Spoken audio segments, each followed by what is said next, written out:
Selamat datang pemirsa. Bersama saya Pangestu Nurul Abjain. Kita akan membahas topik menarik seputar dunia jurnalisme.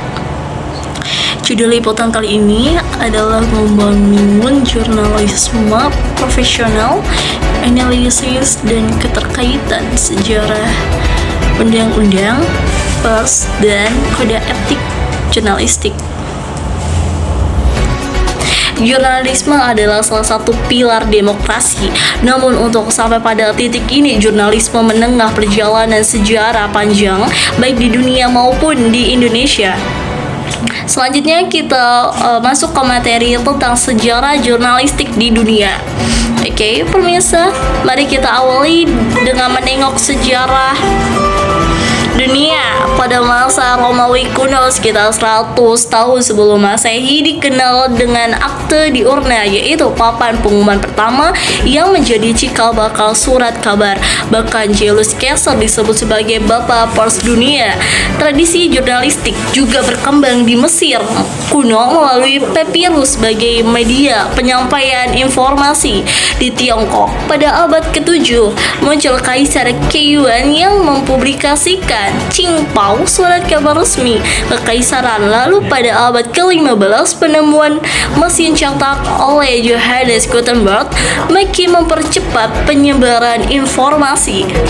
Surat kabar modern pertama lahir di Inggris pada tahun 1621 dengan Courant, dan di Amerika muncul Boston Newsletter pada awal abad ke-18. Sejak saat itu pers berkembang pesat dan menjadi media utama komunikasi publik. Baik pemirsa, kita lanjut ke sejarah pers Indonesia. Bagaimana dengan Indonesia? Sejarah pers di negeri ini dimulai pada tahun 1744 dengan terbitnya Batavia Chess Noveles yang diterbitkan di Belanda. Memasuki abad ke-19 muncul media pribumi seperti Biang Lala dan Boromartani. Namun titik balik sejarah pers nasional adalah tahun 1907 ketika Tirto Adi Soeharjo menerbitkan Medan Prijaji. Melalui surat kabar itu Tirto menyuarakan semangat kebangsaan hingga ia dijuluki Bapak Pers Nasional. Tokoh lain adalah Dr. Abdul Rifai juga memberi kontribusi besar dengan kritik tajam terhadap kolonialisme, sehingga ia dikenal sebagai Bapak Jurnalistik Indonesia. Namun perjalanan pers Indonesia penuh dengan lika-liku. Pada masa penjajahan Jepang, banyak media yang dilarang terbit. Setelah Indonesia merdeka, pers justru sering dijadikan alat propaganda. Baik pada masa Orde Lama maupun Orde Baru, pers baru mendapatkan kebebasan penuh pada era reformasi tahun 1998 dengan lahirnya Undang-Undang Pers 40 tahun 99. Oke, kita masuk ke Undang-Undang Pers dan Kode Etik. Baik, Undang-Undang Pers nomor 40 tahun 1999 menjadi tonggak penting. Undang-undang ini menegaskan bahwa pers bebas dari sensor dan pemberandalan. Namun kebebasan tersebut tidak boleh disalahgunakan.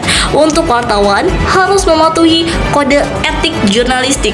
Beberapa prinsip utama antara lain menyajikan berita secara akurat, tidak mencampurkan fakta dengan opini, menghormati privasi narasumber, serta menolak segala bentuk suapan.